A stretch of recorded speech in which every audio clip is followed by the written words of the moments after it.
एक शेटजी होते, करोडपती, जमीन इस्टेट, गाड्या, बंगला.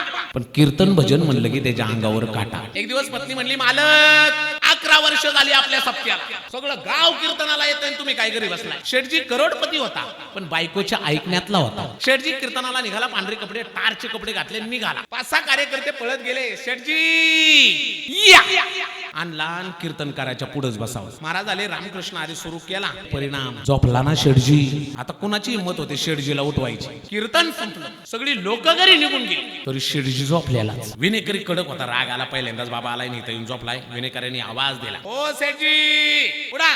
मग शेटजी उठलाय, पाहतोय तर मंडपात माणूसच नाही. विनेकरी रागाने म्हणला, जा म्हणल्यानंतर शेटजी घरी आला, पण शेटजीची पत्नी झोपली नव्हती, जागी होती. पहिल्यांदाच बाबा कीर्तनाला गेलाय, कोणतं उदाहरण ऐकतोय, कोणता मंत्र घेतोय हे विचारायला जागी होती. मालक सगळं बाजूला राहू द्या, मला अगोदर सांगा आज कीर्तनात काय ऐकलं. गेलो ना असा गार झोपलो, गोळ्या खाऊन सुद्धा एवढी गार झोप लागत नाही, इतके गार झोप लागले. काय हो मालक, पहिल्यांदा कीर्तनाला गेला, तिथं जाऊन झोपलात का हो. पण असं कसं होईल, 2 तासाचं कीर्तन असतं, 2 तास तुम्ही सगळा वेळ कसं झोपसाल. मालक परमार्थातलं काही वाया जात नाही हो, एखादा शब्द तरी महाराजांच्या तोंडचा ऐकला असेल ना हो. आठवणा हो, आठवणा हो, आठवणा हो. हा मला एवढं आठवतंय, मी गेले कार्यकर्ते मला म्हणले या, मला पुढे नेला, पुढे नेऊन मला म्हणले बसा, आणि जाताना विनेकरी म्हणला जा. मला 3 शब्द आठवतात, माय 3 का ना शब्द घेऊन तिथून आलाय.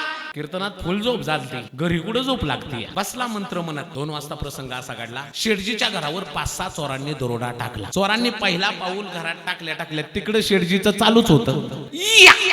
चोर म्हणले, आलेलं पहिलं काय जुनं, खाली बसा, खाली बसा, खाली बसा. चोर खाली बसल्यावर शेटजी बसा. चोर म्हणले, आलेलं पाहिलं, बसल्याला पाहिलं, काय खरं नाही, पळा पळा पळा पळा पळा पळा पळा.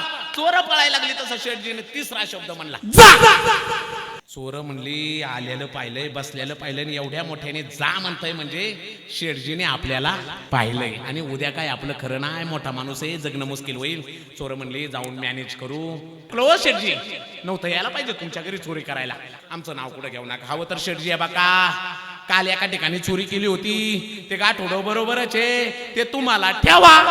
गाठोडं घेऊन पत्नी बसायला, बघ या गाठोड्यामध्ये काय. पत्नीने गाठोडं सोडलं, सगळं गाठोडं प्युअर सोन्याने भरलेलं होतं. पत्नीच्या डोळ्यामध्ये अश्रूच्या धारा आल्या. मालक जीवनात कधीच कीर्तनाला गेला नाही, कधी भजनाला गेला नाही, पहिल्यांदा कीर्तनाला गेला, तेही तिथं जाऊन झोपलात. व्यवहारातले निरुपयोगी 3 शब्द घरी घेऊन आलात, तर परमेश्वराने एवढं मोठं सोन्याचं गाठोडं पाठवलं. मालक ऐका, मालक ऐका, मालक ऐका. यदा कदाचित त्याच कीर्तनात बसून न झोपता जर संपूर्ण कीर्तन ऐकलं असतं आणि परमेश्वराचं भजन केलं असतं, तर जगाचा मालक पांडुरंग परमात्मा भेटला असता, पांडुरंग परमात्मा भेटला असता.